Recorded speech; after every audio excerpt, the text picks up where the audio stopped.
Hi everyone, my name is Dimitri and welcome to DimitriTube. Today, I'm going to tell you everything you need to know about moving to Washington, D.C. Now, I'm a new YouTuber here and I'm trying to grow my channel. So if you're enjoying this video or if this video provides you with some value, please go ahead and pound that like button. And if you're feeling really generous, please go ahead and pound that subscribe button. I decided to put together this video because last year I put together a moving to DC video and it did very well. A lot of people seem to get value from it. So I wanted to do an updated video because a lot has changed since the pandemic and I'm sure y'all are curious what changed. If you're moving to DC or you are considering a move to DC, I will try to give you as much information as possible. And one more thing before we get started, in this video I'm going to be mentioning the pandemic a lot and YouTube is cracking down on misinformation. So in this video, instead of saying pandemic, I'm going to be calling it the panini. Yes, panini, like the panini sandwich.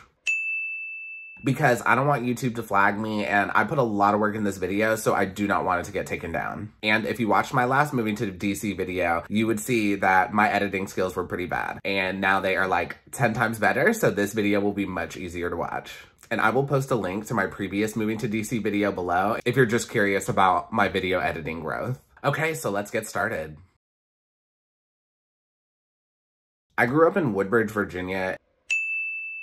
It's about 20 miles south of Washington, D.C., and I've lived here most of my life. This is very much the suburbs, and just one thing about Washington, D.C., the suburbs spread out very far compared to other cities in the U.S. I moved back home from Washington, D.C. about 6 months ago, mainly because of the panini. If you want to know the full story, I made a video about it. I'll link it above if you want to watch that. But anyways, I lived in DC for a year and I've been hundreds of times. I still go all the time. And currently I'm planning to move back. I'm trying to find a place, but the buyer's market right now is super competitive. And that's not specific to just DC. A lot of places in the US right now, there's just a shortage of first-time homebuyer type of properties and mortgage rates are low. So that just drives up the competition. So please send me some good juju, pray for me. Hopefully something happens because living at home is wearing me a little thin.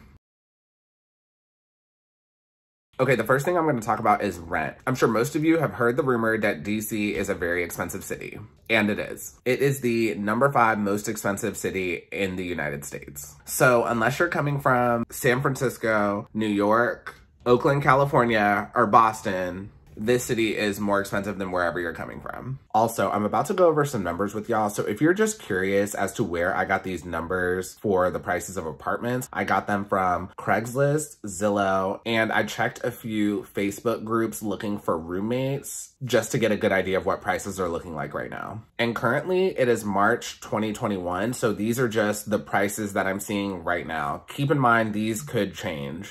It's springtime, vaccines are continually rolling out, and there is a sense of feeling in the air that the panini will end soon. So, I mean, it's possible that the prices could change. So as of right now, if you are planning to move to DC soon, you are blessed. Prices are lower than what we were seeing last year when I made this video. We did it, Joe. We did it. Rent prices in DC have gone down. So for the living options, I'm going to start with the most budget-friendly options, and I'm going to gradually go up to the least budget-friendly options. So the first one is a group home. A group home is just a single family home and you split the cost with roommates. I don't know why it's called a group home here, but people just call it that. So usually it's a row house, a townhouse, or just a regular house, and you end up splitting the cost with roommates. You will have between 3 to 7 roommates. Again, this just depends on the house. So for pricing, I've seen as low as $700 per room up to $1,500 per room. And yes, that is per room. I know some of y'all are shocked right now. Some of you are probably thinking, but Dimitri, where I'm from, you can get a whole house for $1,500. And yes, in other parts of the country, you could probably rent out a whole house for $1,500, but not DC. Next is studios. Currently, studios are ranging from $1,200 a month up to $1,900 a month, plus utilities. Oh, sorry, I forgot to mention this for the group homes, but this pretty much applies to all the housing options. Keep in mind, that is just the rent price. Utilities are normally extra on top of that. Don't get me wrong, you'll find a few places where a utility may be included, but for the most part, utilities are not included in most places in Washington, D.C. Anyways, back to studios. So if you're paying $1,200 or $1,300 a month, it's gonna be a pretty studio. And major key for living in group homes. A lot of people in DC work from home, and you may even be working from home. So if you decide to move into the group home, make sure you and your roommates are on the same page when it comes to like morning routine and working from home and space. Because unless you're moving from New York City, San Fran, or possibly Boston, you will be operating with less space than whatever you have currently. And for $1,700 and above, you're looking at a nicer studio in a nicer building, more than likely with amenities. So this is just my opinion, but when it comes to studios in DC, there's really not a lot of them. And I don't have too many friends that live in studios, but I just mean that in the sense of if you're coming from New York City, there's like a wide variety of types of studios you can have, but in DC, you don't really have that. Most of the studios in DC are that hallway type of studio where it looks like a hallway. On the left is the kitchen, on the right is the bathroom, and then on the end you put your bed. And honestly, I've only seen a handful of studios in DC that do not look like that. Also, this is just a general recommendation. So Washington, DC still hasn't opened up all the way since the Panini. So I would recommend the group house over a studio, just because in a group house, you will have more space. Being stuck in a tiny apartment all the time, it sucks.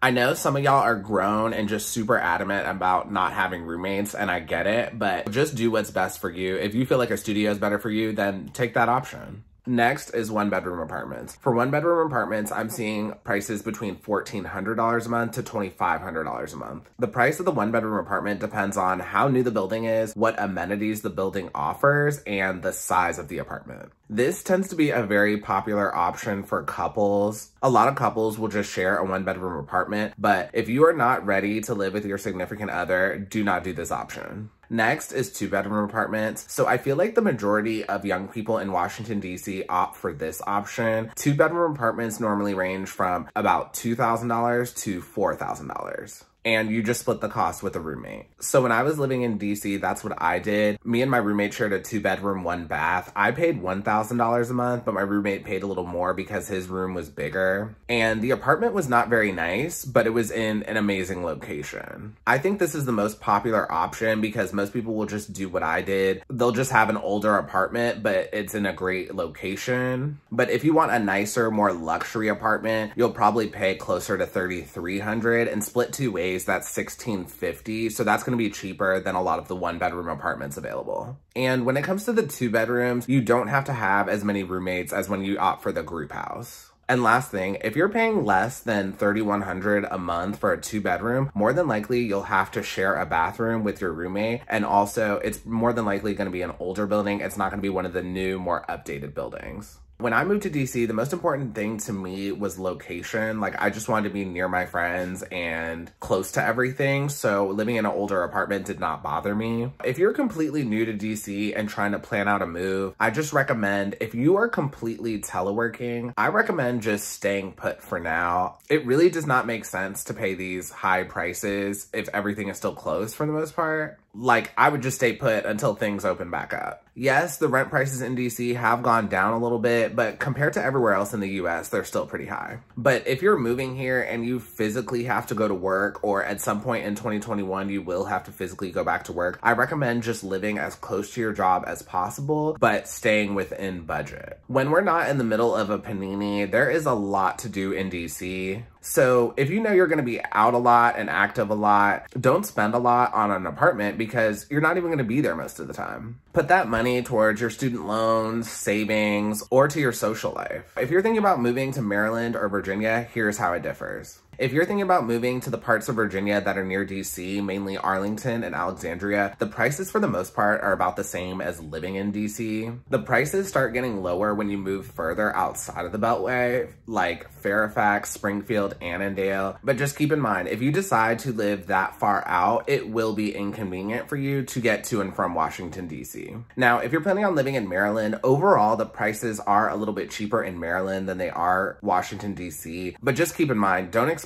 a huge discount because the prices overall are still pretty high. Also, when I'm doing this video, I gave y'all a range of prices for each of the types of housing. Some of you may find housing options that are cheaper than the prices that I gave, and that does happen sometimes. You may find a good deal. If you find a good deal, hop on it. Please do not feel completely bound to the prices that I gave you. And just two more things before we move on to the next topic. So there are rent-controlled apartments in Washington, D.C. I do not know how to get one, and I don't know anyone who has one. So if you know any information on those, please post below in the comments. And last thing is the Anacostia River. So all the prices that I just gave in this video apply to living west of the Anacostia River. If you live east of the Anacostia River on the Maryland side, prices on that side of D.C. are cheaper. So some of y'all may have noticed something changed in the video. Did you figure it out? Yeah, I got a haircut. I couldn't film all of this video in a day. Okay, so DC has mild winters and hot and humid summers. And today, as I'm filming this video, it is March 27th and it is 70 degrees today. This is just the warmest March DC has ever had on record. And that's just typical East Coast weather. You never really know what you're gonna get. And last year when I filmed this video around the same time, the high was 49 degrees that day. Okay, so summers here are hot and humid. You won't really notice it unless you have to work outside, or if your building does not have AC, or if you have to run an errand where you're going to be outside for a while. That's pretty much the only time you're going to notice. But I will say this past July was pretty hot. It was like almost 90 degrees every day. And then on top of that, you had to wear a mask. At first, the mayor, Muriel, she did not require masks when walking outside, but then she ended up changing the law and you were supposed to wear a mask while outside, and wearing a mask in 90 degrees plus humidity is horrible. Anyways, moving on. So in the summertime before 10 a.m., unless it's raining, it is gorgeous weather outside. But most people don't really notice because they're preparing for their day or just waking up. Normally it gets really hot between 2 p.m. and 6 p.m. So if you know you're going to be out, just be ready for that. And another major key, some of the buildings in Washington, D.C. do not have central air. They only have window units. I have asthma, so having central air is important to me. But if you live in a place with a window unit, you probably won't even notice. Winters here are mild. It usually stays around 40 degrees. If you're from Chicago or upstate New York or any other place that has harsh winters, when you move down here, you're gonna think winters are nothing. And it can snow here. It just varies by the year. Some years we get bad snow. Some years we don't get any snow. This past winter, I didn't think the snow was that bad. I only had to shovel twice. So if I only had to shovel twice, then the snow really wasn't that bad. And then the winter before that, when I made my first moving to DC video, it didn't even snow. I think it snowed one Saturday, like an inch, which is nothing. But again, keep in mind, some winters we can get bad snow, so it just varies by the year. And last thing, normally summertime is from June through September. So if you get here in September and you're like, oh my god, why is it so hot? It's supposed to be fall. Well, September is normally pretty much summertime here, so you gotta wait till later in the season before you get fall. And normally the coldest part of the winter is from January to March. This year, 2021, is just one of those weird years. This March has been really warm. Normally it does not warm up till April, May. I honestly think God is giving us an early spring because of what we went through in 2020. If you're living in Washington, D.C., like you're in the city, you can make it without a car. If you're in Arlington, Alexandria, Silver Spring, Bethesda, Tacoma Park, southeast or northeast on the east side of the Anacostia River on the Maryland side, or anywhere near the DC-Maryland border, you can make it without a car, but it will be inconvenient for you at times. Now, to get around, you have a plethora of options. There's bus, metro, bike, scooter, Uber, Lyft, Capital Bike Share. And in my opinion, the best ways to get around are by bus or by bike. And if you're moving here and you know you're not gonna have a car, I do recommend try to live close to a metro station or a major bus route. I know this isn't always feasible, but do your best. And normally the closer you are to a metro station, the higher the rent is. So just do what you can. Next major key. This one is very important, so make sure you're listening up. If you are new to Washington, D.C. and new to the metro, do not stand in the left lane of the escalator. If you're on an escalator, do not stand in the left lane. You will look like a tourist. The right lane is the slow lane, the left lane is the fast lane. The left lane is for people who got places to be, so they're walking or running up the escalator. Next, if you plan on riding the metro to work, I do recommend try to live off whatever line you're gonna work on. For example, if you work on the yellow line, try to live off the yellow line. Because changing trains, especially during rush hour, it just sucks. Next, riding the metro is kind of expensive. So if you've ever been on the subway in New York, it is a flat fee. Any ride is $2.75. Well, in Washington, D.C., it's not like that. The cost is based on distance and time of day. So let me just give you all an example. So I used to live in Columbia Heights and I work in Springfield. And I work Monday through Friday, roughly 9 to 5 hours. At that time, it's considered peak hours. So it's an extra charge to ride the metro before 9:30 a.m. and then between 3 p.m. and 7 p.m. So one way, it would be $6.50. So if you take it there and then you take it back, that's $13 a day, which that's pretty expensive. This is how the metro has changed since the pandemic.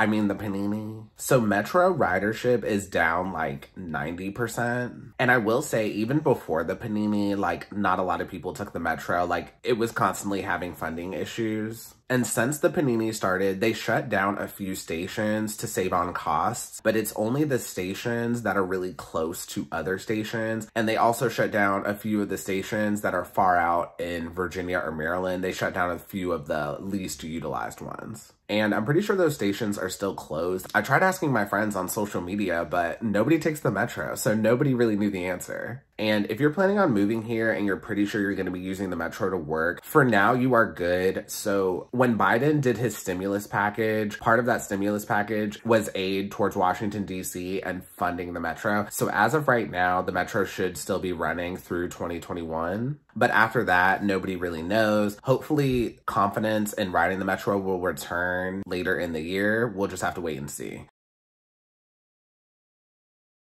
So traffic here is a nightmare. I'm not gonna sugarcoat it for y'all. It's horrible, especially if you live in Northern Virginia. It's just as bad as New York City or LA, if not worse. When the Panini started, traffic calmed down. As of right now, it's almost pretty much returned to pre-Panini levels. If you plan on being in the city a lot, I recommend just living in the city versus like commuting back and forth. And just to give an example, so here, it is very common that you'll pull up Waze on your phone and type in an address that is 4 miles away, and Waze will tell you it's gonna take you 30 minutes just to get 4 miles. So if you're from somewhere where traffic is not that bad, you do need to factor that in. Parking in DC is just as bad. But I will say, so since the Panini, more people are teleworking so they don't have to physically be at work. So I telework, so I haven't really gone downtown to see it, but I'm sure there's just more parking available since less people are driving into the city. But you will still pay for it. If you're going to DC Monday through Friday, like 9 to 5 hours, parking can be between $10 and $25, depending on wherever you park. Now, if you need a monthly parking space, they can range between $150 to $350 per month, depending on where the parking space is. The more popular locations are going to be more expensive. So when I was living in DC, I just parked on the street. I have an older car, so I didn't really care if my car possibly got dinged up. If you have a newer, nicer car, that could happen, but that could happen anywhere. I lived in Columbia Heights, and in Columbia Heights, a lot of the parking is zoned, so you had to have a neighborhood decal to park in a lot of the spaces there. So I ended up changing my tags to DC tags, but keep in mind, this just depends on your neighborhood. Some neighborhoods have ample parking, and some of them have like no parking. So that just depends on where you're living. If you just moved to Washington, D.C. and you're not ready to change your tags, I think you can go to the Metropolitan Police Department and get a temporary decal. You just have to show that you moved there, and the decal will last you about 3 months. And last thing, if you live in a building in DC with a parking garage, more than likely they charge for parking and it's not included. And if you decide to live further out, but in an apartment complex, this still applies as well. For example, if you live in Silver Spring, Arlington, or Alexandria, if you live in an apartment complex, most of the time parking is not included. You'll have to pay extra for that. So just a quick word about the people. Washington, D.C. is just like any other city in the U.S. You could meet really people or you could meet really cool people. I'm not going to sugarcoat this for you all. If you're moving here and you're completely new to the city, it will be hard for you to make friends. Because as of right now, the city is slowly opening up. And for the most part, people do adhere to all of the social distancing protocols. And people are slowly starting to become a little more carefree as the vaccines roll out, but it's still gonna take some time. So my best advice if you're looking for friends would be to have a roommate or have some roommates. And when you're looking for roommates, let them know you're looking for not only just a roommate, but a friend and also people you can go out with and potentially meet people with. Another thing, Washington, D.C. is an intellectual hub. So a lot of the people you meet will have master's degrees or higher, or they went to like a name brand school. Also, if you live in Washington, D.C. proper, the majority of the people are very liberal. So if you come to the area and expect a diverse range of political opinions, you're probably not going to get that here. So I'm sure some of y'all were just curious about this. Panini Protocols in Washington, D.C. are still pretty strict. The maximum capacity at places still here is 25%. And for the most part, people do adhere to the Panini Protocols around the city. This is not South Florida. People actually listen to the protocols. So if you're walking around pretty much any part of the city, you're going to see the majority of people walking around in masks. And people start to get more lax or carefree about the rules as you get further away from the city. And I'm talking like miles and miles away from the city, not like super close to it. This is just my advice and my opinion. If you're still considering moving to Washington, D.C., I recommend just waiting because the protocols in place are still pretty strict. And yes, rent prices are a little bit cheaper compared to before the Panini, but everything else is pretty much still the same price. So I personally just recommend waiting. Like, why live in an expensive city if you don't have to? And you can't even enjoy all the perks of living in an expensive city yet. Also, if you're thinking about moving here without a job, yes, there are a lot of jobs here, but sometimes it can take up to 3 to 6 months to get started. And this is a very expensive city to live in without a job. So I recommend having a job lined up before you move here. I really don't recommend just moving here and hoping something happens. But keep in mind, I am just some random guy on YouTube. If it is your life's goal and your life dream to move to Washington, D.C., and now is the perfect opportunity to do it, please don't let me stop you and go ahead and move here. There will be a lot of obstacles, but I'm sure you're gonna figure it out. And as it stands right now, they're planning to increase the capacity of things by Memorial Day weekend, but keep in mind that's up in the air. We can't tell the future. Next is protesting. I want to include this in the video because people in DC get asked about this a lot, and this seems to be a concern for a lot of people who just don't even live in the city. So if you watch the news, you've seen that there's just been an increase in violent protests lately. If you're worried about future violent protests, please don't be. So if you're not from here or you've never lived here, just know there is a protest pretty much every day. The people are always mad about something. And keep in mind, a protest could be 5 people or it could be 50,000 people. And I just want to tell you 3 quick things about this in case you're worried about them. 1, for the very large protests, such as the BLM protests or the Capitol riots that happened, the city knows well beforehand when huge protests like that are gonna happen. 99% of the time, the protests are non-violent. When the Capitol riots happened, that is a very rare occurrence and does not normally happen. And 3, the majority of protests in Washington, D.C. are not that big. Like, those huge protests with like 50,000 people, those are pretty rare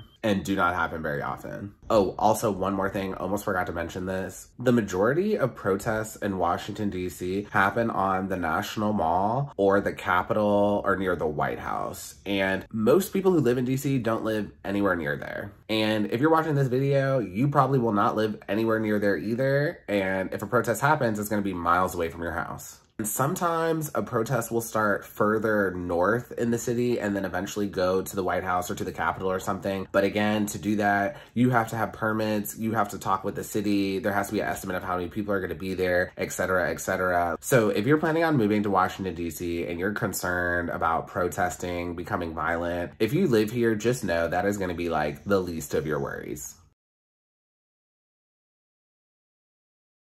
And last thing to wrap up this video, we can't talk DC without talking politics. So for a lot of you, this is not going to factor into your decision on whether or not to move to Washington, D.C., but I do think it's important. When you move to Washington, D.C., you don't have any rights. Washington, D.C. stands for District of Columbia. It is not a state, it is a district. And because of that, the people who live here have less voting rights. So in the United States, every state gets 2 senators and then representatives based on their state's population. So since Washington, D.C. is not a state, they don't get none of that. All DC gets is one person who just sits in Congress, but they don't even get to vote. So as of right now, a lot of people in Washington, DC are pushing to make Washington, DC a state, but it still hasn't happened. And literally last week, the mayor testified in Congress to try to make DC a state, and I think they're voting on it later this year, so you'll just have to wait and see if DC becomes a state. And keep in mind, Washington, DC pays more in taxes than a lot of states, and yet they do not have any representation. Hence, taxation without representation. And that is all I have for you today. If you have a question or need something else cleared up that I didn't cover, feel free to post a question below in the comments. And also, I'm trying to find other ideas for other videos. Somebody did suggest that I make videos on different neighborhoods in DC. I am considering doing that. The only thing holding me back is that my filming skills aren't the best, so I'm just a little worried the video wouldn't be very good.